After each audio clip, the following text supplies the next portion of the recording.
Kwa hivyo ndugu yangu, dada yangu Mkilamweni, umeuliza kuhusu meli iliyokamatwa kule El Salvador. Ni kweli tumepokea hii taarifa na baada ya kutazama katika takwimu zetu tumebaini kwamba ni meli ambayo imesajiliwa kule Zanzibar, na wenzetu wamesajili hii meli kupitia wakala naitwa Konarina.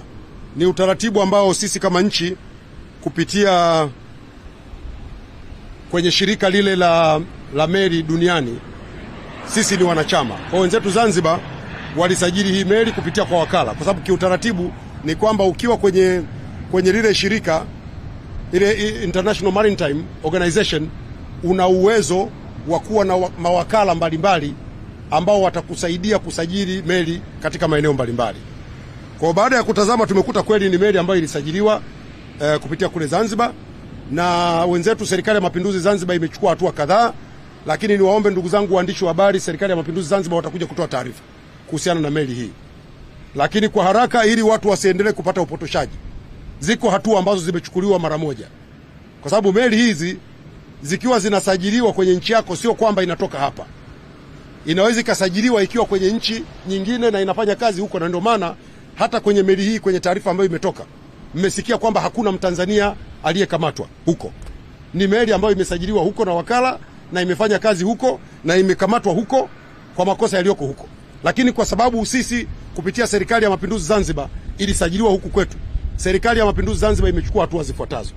Kwanza, ilipopata taarifa tarehe 17 ya mwezi uliopita, mwezi wa pili, mwezi huu, tarehe 18 ya mwezi wa pili, Serikali ya Mapinduzi Zanzibar imefuta usajili wa ile meli. Ile meli inaitwa nadhani FMS Eagles. Ile meli imefutiwa usajili na hivi ninavyozungumza haina usajili tena wa Zanzibar.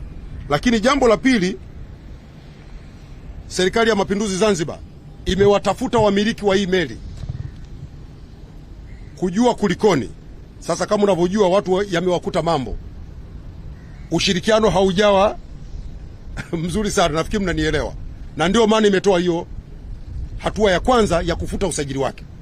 Lakini pili, imeipiga fine ile kampuni kwa mujibu wa taratibu za IMO, imeipiga fine ya $20,000.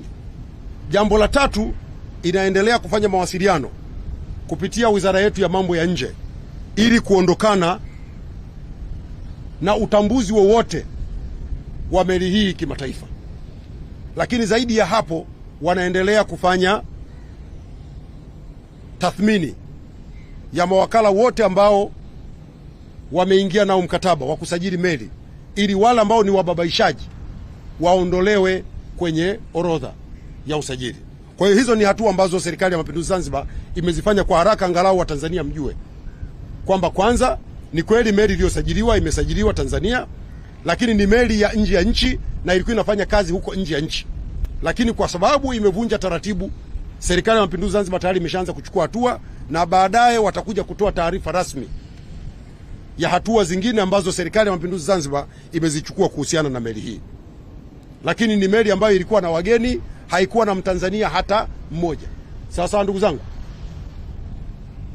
maswali hayo nimeyajibu, sasa ni matano. Pote jingine.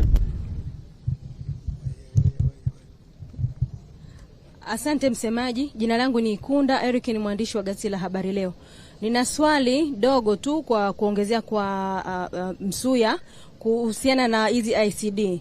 Kwa barabara ya Mandela, ukiangalia miundombinu imeshaharibika, ile barabara ya Town Roads.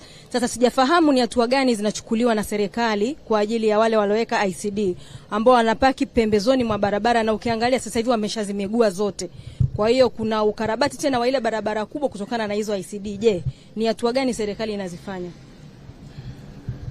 Asante Kunda. Hatua ya kwanza, mkuu wa mkoa wa Dar es Salaam Bwana Albert Chalamila karibuni atafanya ziara ya kupitia haya maeneo yote yenye ICD.